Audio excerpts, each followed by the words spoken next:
Crazy, psycho, schizo, nutso, insane, loony, cuckoo, wacko. These are all words that keep the stigma of mental illness alive. This stigma is usually why people with mental illness refuse treatment. Mental illness is a scary word, and at the top of the list is schizophrenia. Hollywood, media, and novelists do little to dispel the myths of mental illness. There is big money in promoting fear of people with mental illness. This could be dealt with, but still not as much money goes into mental health research as illnesses such as AIDS and cancer. Schizophrenia is a chemical imbalance in the brain. The general public is still afraid to talk about schizophrenia, even though it affects 1 in 100 people in the world, affecting young men and women alike. It has nothing to do with split or multiple personality. It is an illness caused by a chemical imbalance of dopamine in the brain that affects thinking and behavior. Symptoms are hallucinations, delusions, paranoia, apathy, and social withdrawal.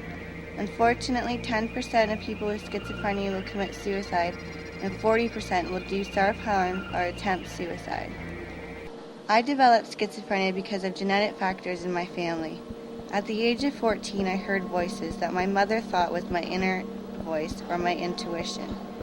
My mother never suspected I was ill because I never displayed the physical symptoms of neglect of self-care or social withdrawal. During high school, I developed distorted thinking, believing everyone was staring at me, and later developed the belief that beings in the sky were watching me. Even in my room, I believed I was not alone.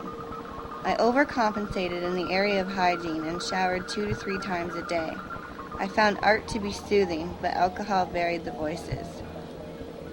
During college, the beliefs developed into specific characters that were alien scientists, who were studying me as a subject they wanted to clone to create another race of people.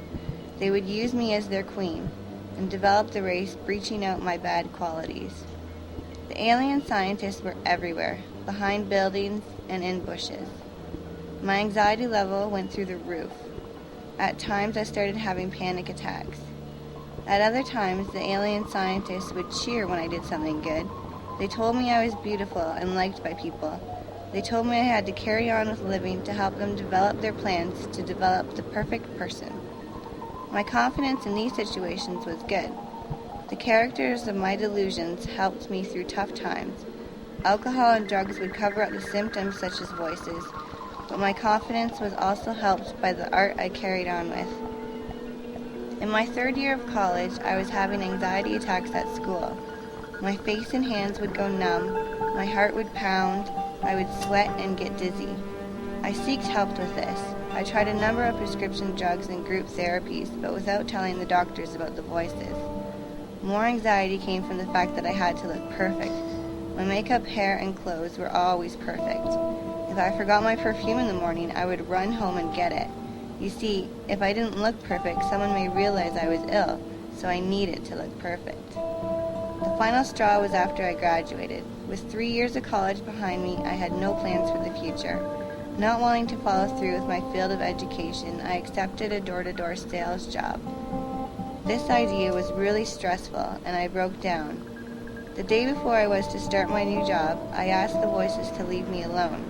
What they told me was I needed to make slashes in my body for them to escape, so I started cutting my hands.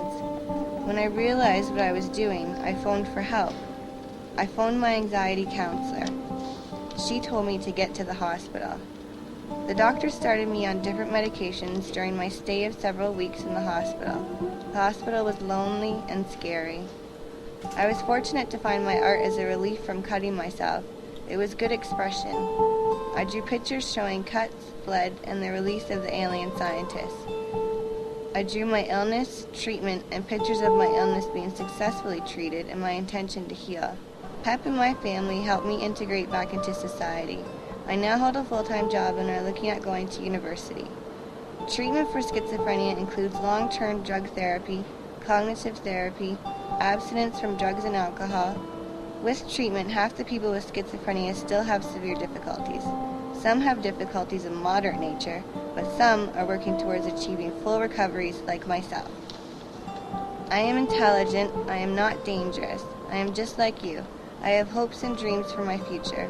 I I hope one day schizophrenia will be understood as a chemical imbalance, just like diabetes or Parkinson's disease. I dream of the day when the mist of mental illness and the stigma is lifted to allow me to enjoy a normal life. I want to continue creating art as an expression of healing and hope one day help other people do the same.